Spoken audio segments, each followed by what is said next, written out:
Good morning. My name is Alex Mortimer. I'm a director here at the Supply Chain Academy. Welcome to our second podcast on innovation and productivity. I'm joined here by Professor Tahzeeb Rajwani, Professor of International Business and Strategy from Essex Business School and the University of Essex, and also a faculty member of the Supply Chain Academy. And I'm also joined here by Simone Robinson, Head of Regional Relationships for the East of England for the Institute of Directors. Both, thank you very much for joining me this morning. Thank you, Alex. Thank you, Alex. It's great to have you here. Obviously, it's an important topic, innovation, and it's all about productivity for the UK economy. I'll start with you, Simone. Why is thinking about innovation crucial to business leaders, and how do you see this affecting a company's bottom line?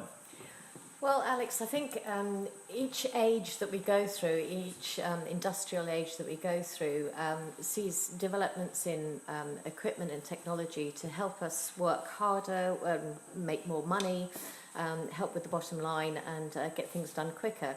The difference between this age that we're in at the moment and we're about to go into is that we actually could be seeing the technology replacing us as individuals.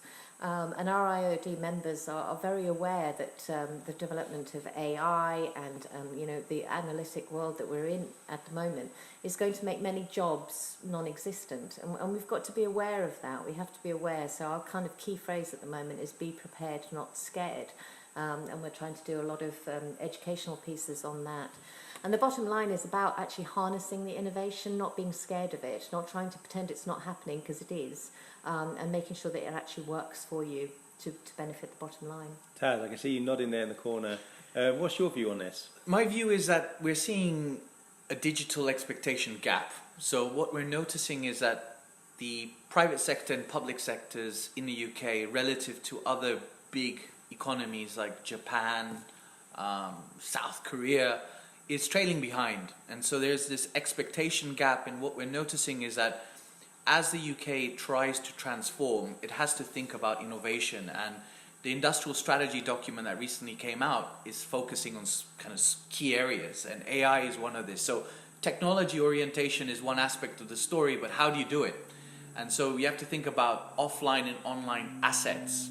And in order to look at assets, you've got to look at this regionally and start to think about how do you organize your industries more strategically so that you're able to leverage and create those innovation cycles. Because Japan is ahead of the curve. We're seeing America in terms of the R&D investments ahead of the curve.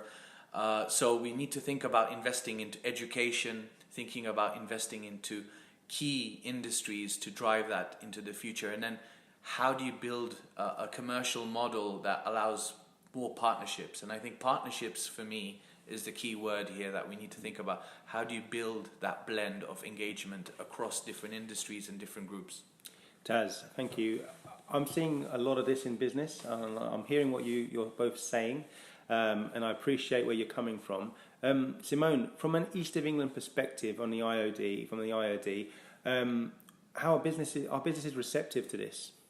I think the East of England is it can be quite ahead of the curve in many areas. I mean, we've got Norwich as a tech city.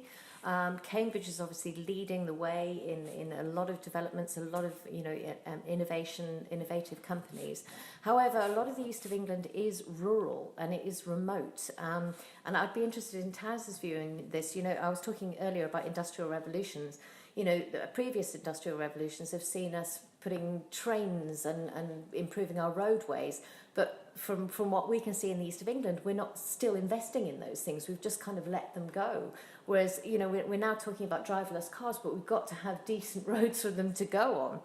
And that's not happening at the moment. So there needs to be that kind of capital investment in order to benefit from the innovation investment. Is that right? Absolutely. I completely agree with you, Simone. I think there has to be infrastructure investments. There has to be simultaneous investments into those key regions that really matter for long-term competitive advantage. And so having a good view of what are the kind of 4 or 5 strategic industries for the UK in terms of manufacturing, in terms of financial services, which is still going to be part of the the kind of positioning, and then in terms of the other technology industries becomes very important. So I think there has to be investments into the digital infrastructure so that we have speed, we have data that's housed in safe places. I think as we move into becoming more digitally engaged, we've got to think about our cybersecurity strategy, because the world of quantum computing,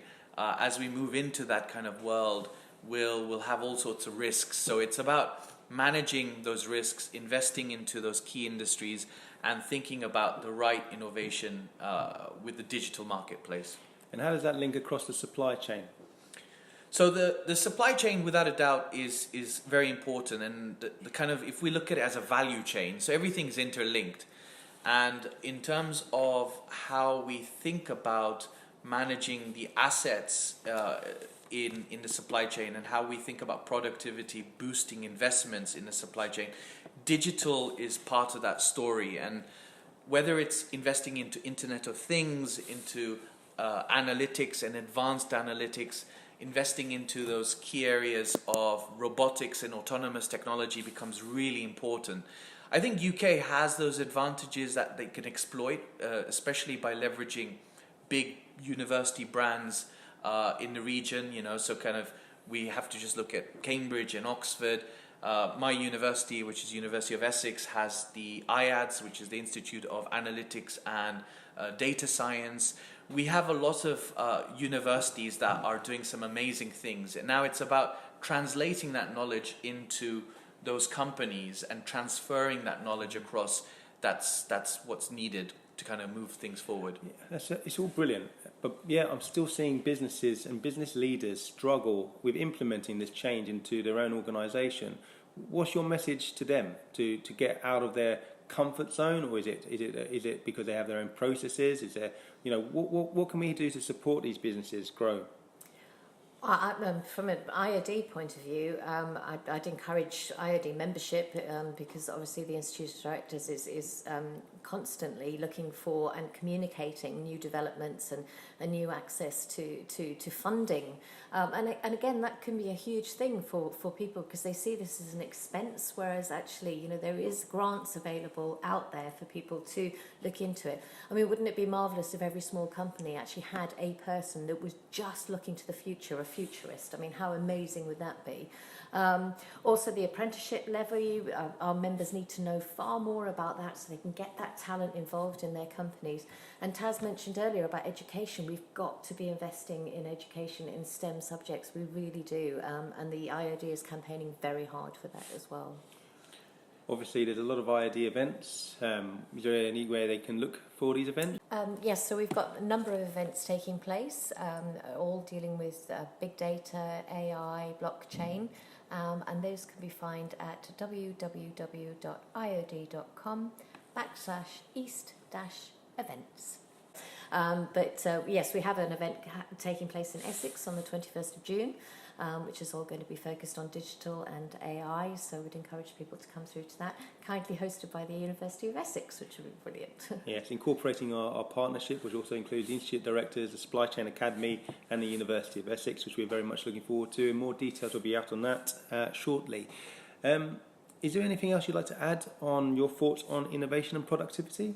I've got some final thoughts. One is to do with SMEs. I think what differentiates the UK from some of the other developed countries out there is its innovation from the SMEs. We've got so many SMEs that are incredibly innovative, agile, becoming more digitally orientated, and I think that's where the opportunity lies. It's in this area of SMEs, where they've got that agility and flexibility, and they're starting to partner and engage with different universities, different organizations. And I'm excited about how the government can engage with these SMEs more strategically to think more innovatively, but also about how they're able to exploit the different productivity opportunities around the UK.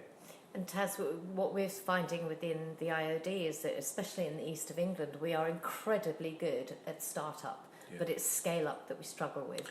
it's actually that scaling up, and that's where the IOD, the universities and suppliers such as Supply Chain Academy need to be working with SMEs to actually harness that brilliant ideas and actually take them worldwide. Exactly. Brilliant. Great. Thank you very much.